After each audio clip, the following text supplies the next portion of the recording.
К вечеру прохладно, ветер в Гурзуфе, а днем, ну, практически лето было. Ну вот, прям в футболке. Wandering J9. Здравствуйте, Вячеслав Батькович. Здравствуйте, Wandering J9I. Вы подписываете свои картины своей авторской подписью, но рядом вы не подписываете год. Вопрос. На обратной стороне картины вы делаете подпись с названием, фамилией, указанием даты. Ну а как же? Конечно, на обратной написан год. И фамилия, и название картины, и размер. Ну, можно и на лицевой писать год. Почему нет? Хорошо, приму к сведению. Олег Сизаненко. Слава, я люблю писать портреты. Я тоже люблю, Олег. Но вот беда. У кого есть вкус, как правило, не имеет денег, чтобы выкупить работу, написанную с натуры. А те, у кого есть деньги, заказывают копию с фотки. Им позировать некогда.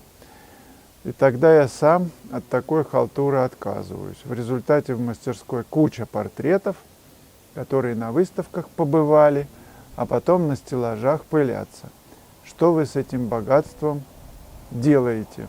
Вы знаете, Олег, если работа написана классно, то она найдет своего покупателя. Нужно иметь терпение ждать. Я как-то говорил с Игорем Савво, он в Испании живет, акварелист. И он как раз вот тоже мысль такой подтвердил. Я говорю, у тебя такие классные работы, ну как насчет продаж? Он говорит, ну если вот не покупают, то я жду. Проходит, может быть, несколько лет. Тут важно что? Первое, ставить высоко планку. И каждый портрет, каждая работа – это прорыв в новое мастерство для тебя. Это открытие себя заново. Это какое-то новое прочтение, изюминка. В общем, к мастерству путь. И если этот путь для вас актуален, то продажа – это второй план. Это потом. Почему потом? Потому что на первом месте это ваш рост, это ваше ощущение радости, когда вы пишете, когда получается. Оно ни с чем не сравнимо, но опять еще раз напомню, кто не слышал этой фразы Константина Коровина, он говорил, пишите, даже если у вас нет денег, потому что счастье, которое испытывает художник, когда пишет, не сравнится ни с какими деньгами. На втором месте деньги. Первое счастье. И если вы его испытываете, этого достаточно, потому что происходит рост души. Она этим счастьем напитывается, и его становится больше.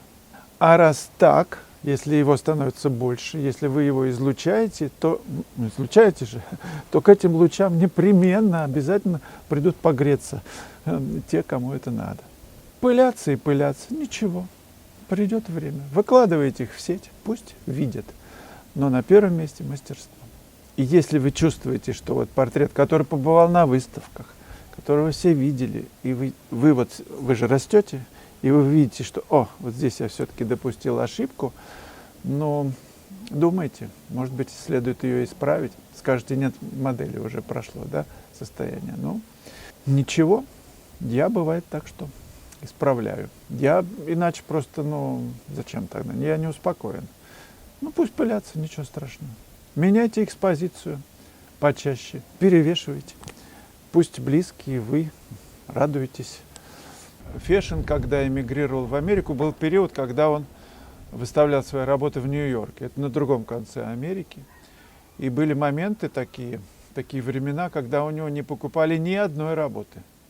В рубль то же самое. Были времена, когда он просто за копейки продавал, чтобы выжить. Потом наступали времена, кстати, до тех времен и Третьяков просто отворачивался и не покупал его работы. Я скоро прочту вам некоторые отрывки из опять книжки Коровина «Моя жизнь о Врубеле». Очень интересно. И он тоже, как Левитан, говорил, что художник никому не нужен с его работами. И в принципе это продолжается и сейчас. Так что вы сами себе нужны, ваше творчество вам нужно. И тем, кто на этой волне. Поэтому существует наша палата. Мы все на одной волне тут собрались. Напомню для тех, кто, может быть, пропустил сегодняшний шорт, новость: 60% скидки на все мои уроки в моей онлайн-школе. Это мой подарок девушкам в честь праздника весны. И еще на сайте вы увидите несколько моих работ, которые с 50% скидкой я предлагаю вам. Они небольшого формата. Надеюсь, что что-то вам приглянется. Waterluda. Расскажите, как оформить боковые части холста на подрамнике. Если не хочется вставлять картину в раму, некоторые закрашивают в подходящий цвет, некоторые пишут, что нужно просто продолжать картину на бока. Что думаете? Написала картину, но покупатель попросил снять раму и закрасить бока. Не просто закрасить, но как бы продолжить. Первый такой опыт. Ну, продолжите, если он покупатель. Но вы можете предложить ему там краской закрасить. Кто черный, иногда я красный даже закрашивал, белый. Человек же покупает, если он ни в какую, нет, продолжить работу. Ну, продолжите работу. Ну, что такого? Смешно, конечно, но если бока толстые, бывают такие подрамники, да, прям толстые, там 5 сантиметров, это может быть даже интересно, необычно. На них можно отдельную картину написать на каждом боку. Новый вариант. Друзья, что скажете? Может быть, у кого-то есть опыт закрашивания боков, бочин вот этих? Может быть, это действительно ноу-хау такое будет. Пустой холст, а бока закрашены. 4 картины на 4 боках. Сзади можно. Жорж F5, помню. Утро прекрасное. Настроение, вышел на пленэр и заранее подготовленную локацию. Начал писать этюд с восторгом, чувством свободного полета, короче, с огромным удовольствием. Меня полностью поглотила эйфория, чувство восторга, радости и счастья. Так, прошло 3 часа пленэра. 3 часа восторга. Ну, это уже вообще классно. Смотрю на то, что я только что создавал с удовольствием, и впадаю в ужас, депрессивное состояние.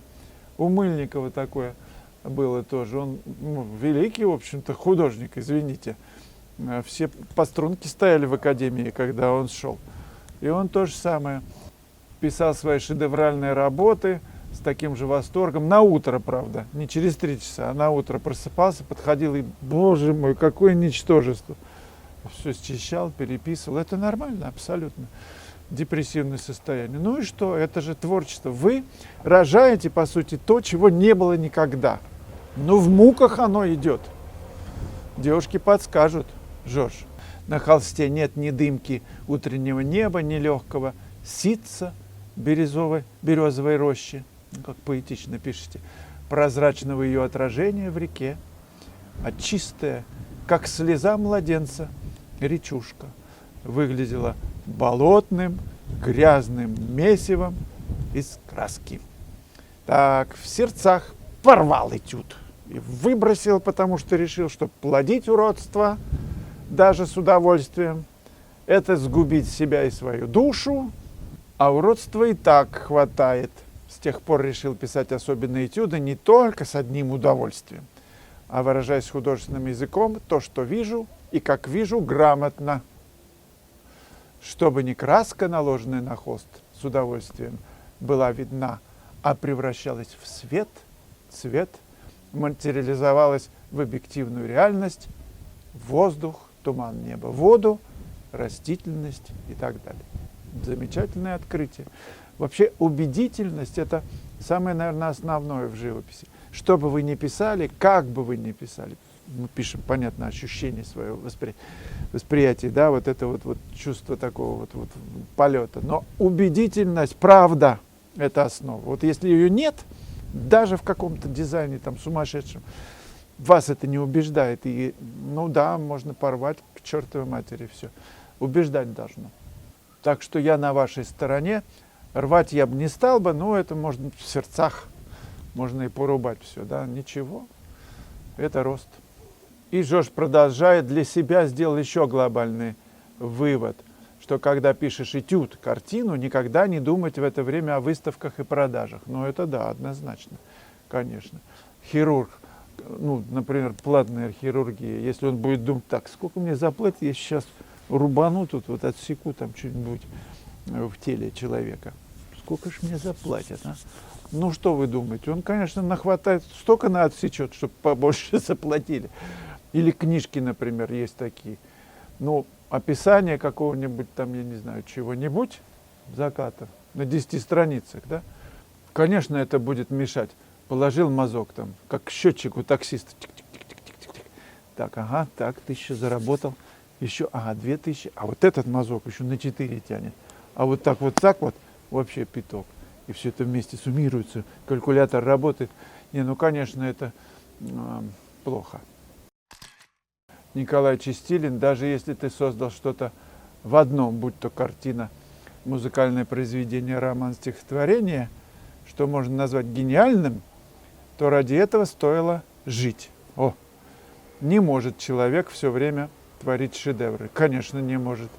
Нужна передышка на эксперимент. А, кстати, эксперименты могут быть настолько шедевральными. Нужно отпустить себя, чтобы они получались, ну, такими вот неожиданными. Поэтому я все время ратую за то, чтобы быть неожиданным в живописи. Не эксперимент ради эксперимента, а чтобы, ну, душа вот летела, чтобы был полет, чтобы все время прыгать в неизведанное. Это дарит дополнительную эйфорию, ощущение вот полета, восторга, когда этот прыжок в неизведанное может быть связан с риском, потому что тебя не поймут, но главное, ты получаешь от этого удовольствие. Даже если что-то не так, ну и что, перепишешь еще раз. Я помню, мы были в Полтаве с Бато, писали, значит, утром мы уезжали уже машину надо заводить и ехать, а он пишет и пишет. Я рядом стоял, я видел, как перед моими глазами он пишет, зачеркивает, счищает опять. Я видел уже, не знаю, 20 вариантов работ, которые готовы. Он счищает и счищает, не останавливаясь. Я ему даже сказал об этом, что, ну, видел же я уже, все было 100 раз закончено, почему ты дальше-то продолжаешь? Он говорит, ну, потому что вот ищу вот опять новизну, которой еще не было. То есть это внутреннее следование за эмоцией, прыжок в неведомое, туда, где ты еще, ну, не бывал, на ту территорию. Друзья, на моем сайте выложены мастер-классы, которые я буду проводить в ближайшее время. С 9 по 13 апреля мы поедем в Плес. С 1 мая по 5 мая будет класс на озере Гарда. Будут новые и очень интересные локации, приезжайте. С 7 по 11 мая я жду вас в Риме. Мы будем рисовать водными красками, я буду писать акварелью, темперой. Это будет незабываемый класс, ну, лучший город на Земле. Записаться на все мои классы можно на сайте, либо присылайте мне письмо в WhatsApp, либо на почту, куда хотите, в соцсети, в Telegram. Друзья, буду признателен, если вы будете делиться моими видео, ну, с теми, кому это нужно. Вы сами знаете, кому. И подписывайтесь на канал, задавайте вопросы, комментируйте. Пока!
Кстати, надо на бумажке набрать пейзаж. Потом туда.